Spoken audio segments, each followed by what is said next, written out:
Chiefs Kingdom free agency is still on the loose, and I want to answer some of your questions because I know there's a lot of speculation going on about what the heck the Chiefs are doing and how exactly is everything going to work with the Irv Smith signing, Deion Bush coming back.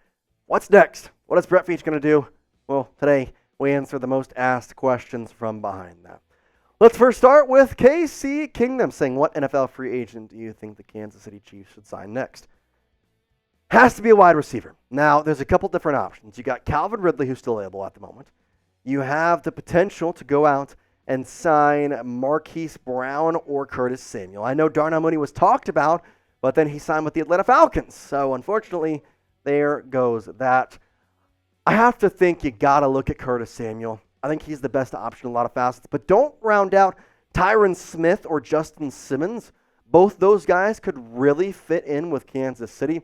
And I think Tyron, as a left tackle, makes the Chiefs' offensive line the best in the NFL. You're talking about Tyron Smith, Creed Humphrey at center.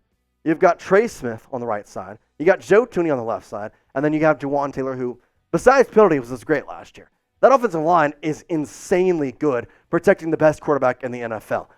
Right there alone, I think is great. You could also look at a couple different guys in terms of quarterbacks. I know Kendall Fuller is still available, so I wouldn't mind if the Chiefs go out and get him to replace L'Jarius Sneed. I know that they think they're going to trade him at this point, so we'll have to wait and see. But there's still a bunch of guys that I think that the Chiefs could go after. Luca saying, would you like the Chiefs to sign Marquise Brown? I would love it. Speedster, played with the Ravens, went to the Cardinals. Here's my thing, though. If you sign Marquise Brown, then in the draft, you need to try and go after an A.D. Mitchell, a Troy Franklin, a Keon Coleman, a Devontae Walker. You're not going to go after a Xavier Worthy, a Brandon Rice, a speedster, because you have that.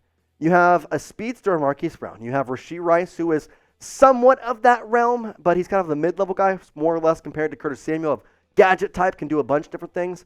So I think if you sign Marquise Brown, you don't get Xavier Worthy. You try and got to go for A.D. Mitchell, which I've heard his draft stock has risen in some facets, but other people say he's not going to be going in the first round.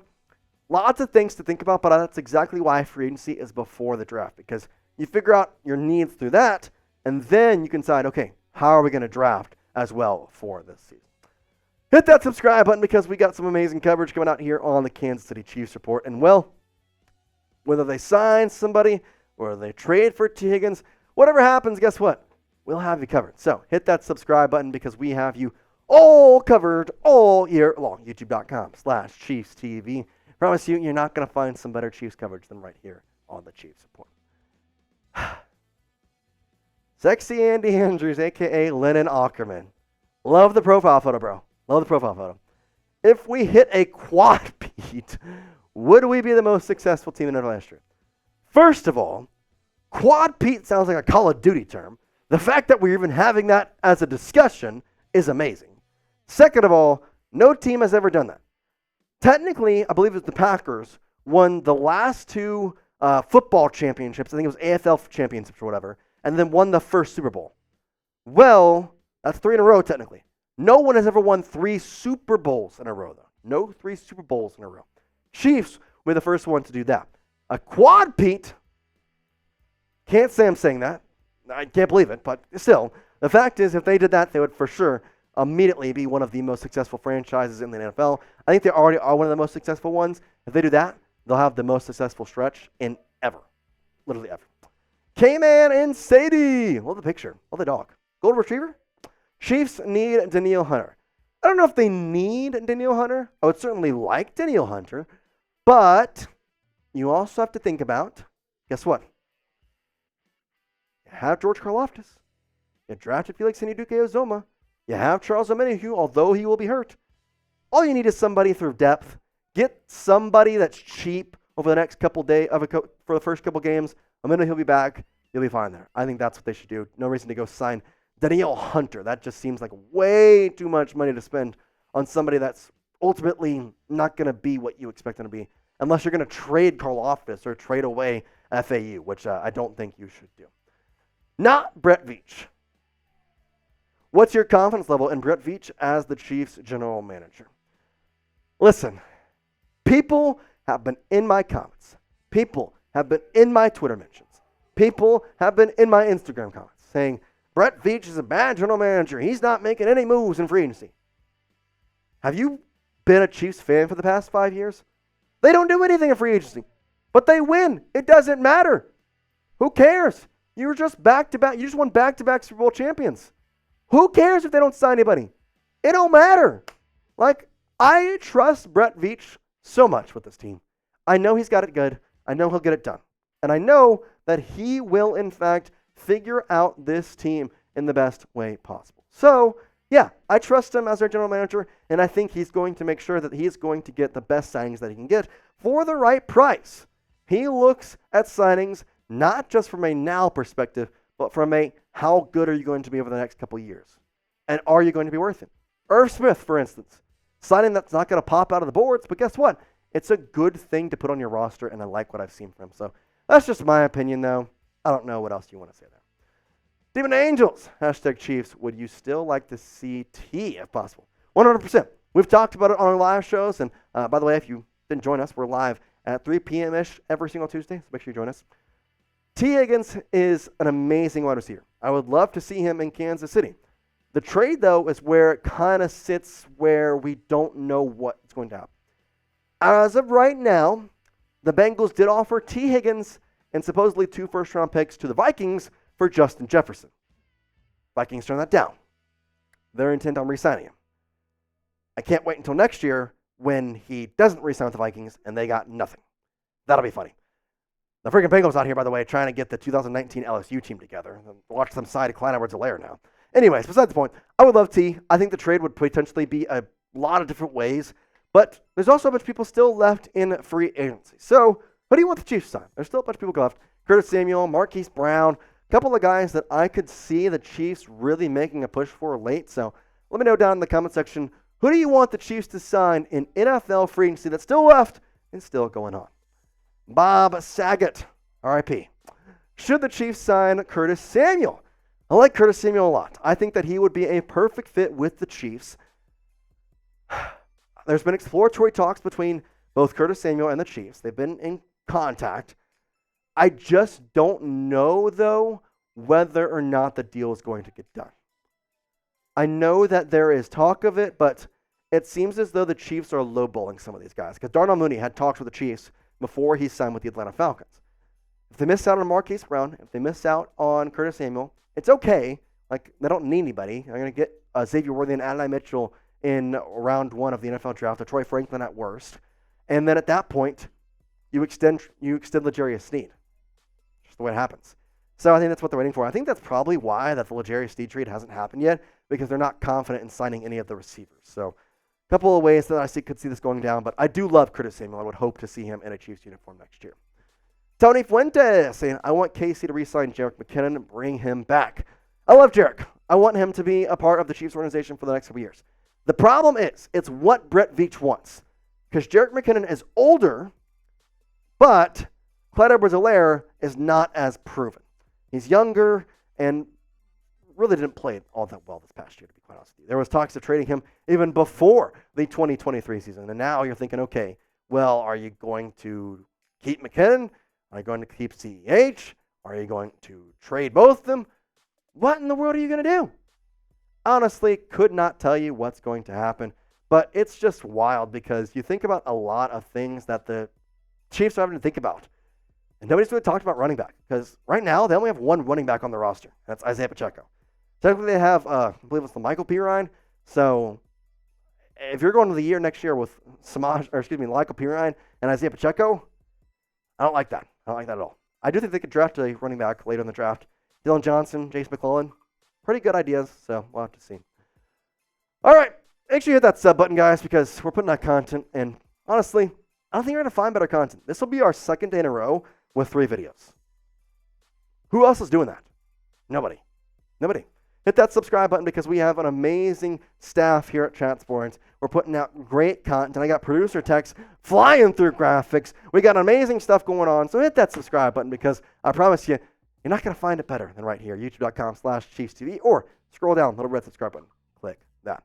Bill Chase saying, hey, Chase, I think that the Chiefs should make a trade with the Jets and draft Joe Alt Jr. because his dad played for the Chiefs back in the day. What do you think about that? I would love him to draft Joe Alt. I think that would be amazing to have a generational talent come in a second generation. One problem, though. Joe Alt is being talked about as a top 5 pick. I think at worst he goes 7 to the Titans because they really need an offensive lineman. However, the Chiefs don't have the necessary means to trade for that. That would cost more than I think they're willing to give up. And on top of which, their offensive line is already really good. Yes, Joe Alt is a generational talent, but I don't think it's worth it. You already have bigger issues like your left tackle position. You have Wanya Morris. Go sign Tyron Smith. Just the way it goes. And you could re-sign Donovan Smith as well. As much as I would love to have generational talent come back in again, it's just not worth the price. I hate it. That's not. Demon Angels with our next question saying, #Chiefs. I see either Marquise Brown, Curtis Samuel, or Calvin Ridley. I love that. I think that all 3 of these guys could potentially be with the Kansas City Chiefs. I would think that they would be awesome additions, and I would love to see them all play with the Chiefs, but I think they're going to get one, hopefully. I don't think Calvin Ridley's the one that you're going to get, though. Seems like he either wants to stay with the Jaguars or go to the New England Patriots. It's what he seems like he'll fit. Brown and Samuel, though, great options. I want them. We'll just have to see if that happens. Ronnie Coleman. Who is the biggest missed NFL free agent signing by Kansas City? It's got to be Darnell Mooney. It's got to be. I think he was the wide receiver everybody in Kansas City wanted. I think the Chiefs tried to offer him, but it was maybe a low ball effort, which unfortunately it's what the Chiefs can do, which is fine. I mean, when you're talking your back-to-back Super Bowl champions, you can lowball people. Like, hey, I know that we're not paying you probably exactly what you want, but you get to come be a part of a team that will most likely be in the Super Bowl next year. A couple of different ways to kind of look at that as a player. Yeah, you can go make some more money, but are you really going to use all that when there's other stuff going on? Or are you going to tell your grandkids, hey, yeah, I want a Super Bowl? That's what I'm going to say, man. Just the way it looks out.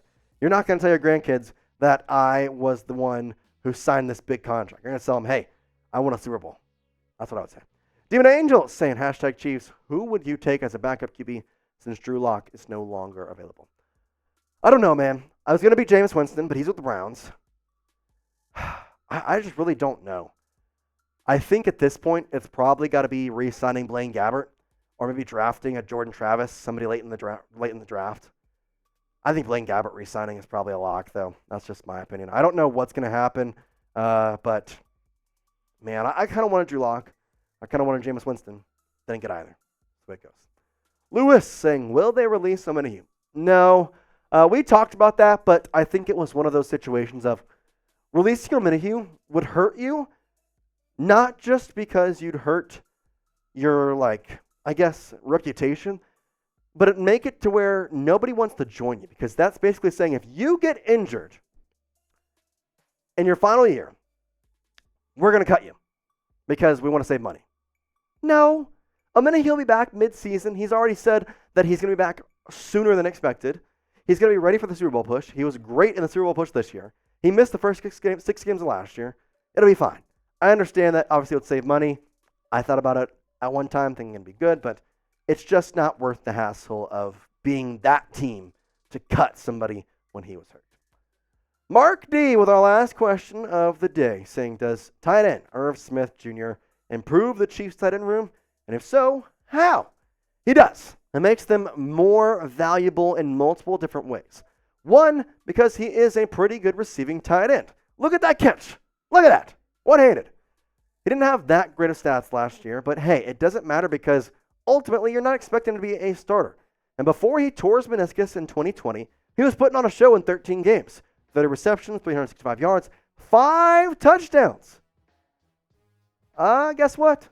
It's around the number Travis Kelce had this year in 17 games. So pretty dang good. So I think Irv Smith is a really, really good addition for this Kansas City Chiefs squad.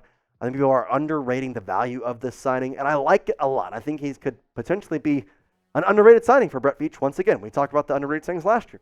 Drew Tranquill. Guess what? He got a 3-year deal with the Chiefs this year.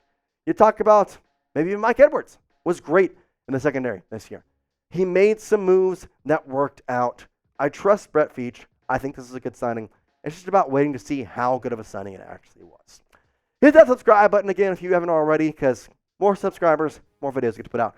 3rd video of the day, guys. third video of the day.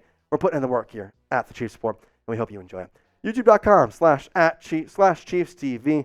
We appreciate you as always, Chiefs Game. But for now, that's all we got. We'll see you in the next video. Peace out.